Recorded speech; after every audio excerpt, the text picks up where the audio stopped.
Makaraan ng isang minuto mga idol, mga kalakay, luto na ang ating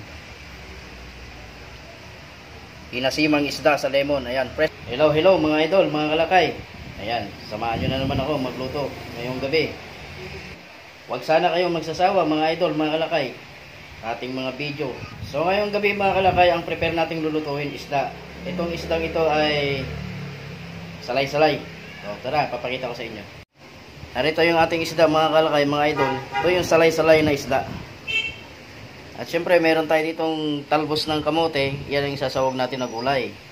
At yung pang-aasim natin na lemon juice. Ipigayin natin yan. At syempre dito sa ating napakabait na kawali, meron na tayo nakaprepare na tubig. Ilagyan na natin yan ng kamatis, sibuyas, luya, tsaka yung sili. Check natin mga kalakay, no? So ayan. Luto na yung ating mga rekado, lalaglag na natin yung isda. Ilalaglag na natin mga idol, mga kalakay, yung ating pakukuluin lang natin yan mga idol. So dito, pwede ko na rin isabay yung ating siling pansigang.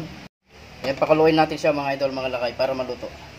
Gagawin natin, lalaglagan natin ng asin, kasi kunti lang yung nilagay natin kanina. Ayan, kalat lang natin mga idol. At ano ba ang nagpapasarap sa ating lutuin? Di ba ang magic? Ayan, kalahati lang yan. Pag nagluluto tayo mga idol, mga kalakay, dapat isinasa puso natin.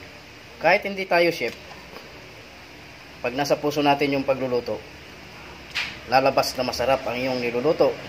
Lalaglag ko na yung ating pang-asim mga idol. Yung lemon juice. Malasang malasa to mga idol, mga kalakay. So pwede na natin ilaglag ang ating talbos ng kamote mga idol. Dapat ang ating niluluto healthy at masarap. Ayan. Tapan lang natin, pakuluin natin siya ng mga isang minuto lang. Ayan, makaraan ng isang minuto mga idol, mga kalakay, luto na ang ating inasimang isda sa lemon. Ayan, press na press pa rin yung kanyang talbos ng kamote. Hindi natin yung overcook yan. Ito na mga kalakay, paplato na natin ang ating isda. At syempre ang ating talbos ng kamote. Di mawawala ang siling pangsigang sa akin. Para magkakulay ang kanyang buhay. Yo, may luya. Organic na organic ang ating isdang salay-salay.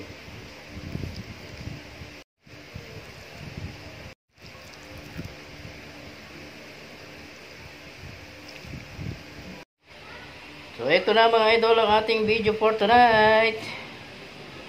Yung inasimang isda sa lemon. Isdang salay-salay mga idol, mga kalakay. Kailangan nating humigop ng mainit na sabaw na may asim para magulat ang ating katawan. Ayan, maraming salamat sa mga sumusuporta sa aking mga video. Alam niyo mga idol, lalo akong nai-inspire gumawa ng video dahil andyan kayo na naging nakasuporta sa akin. Ito na mga idol, mga kalakay, kahit yung sabaw lang titikman natin.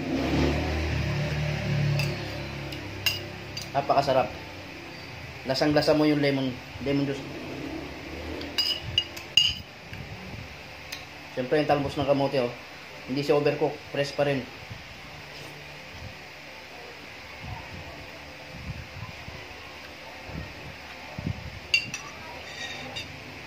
So ayan mga idol, maraming salamat sa inyong suporta sa aking video.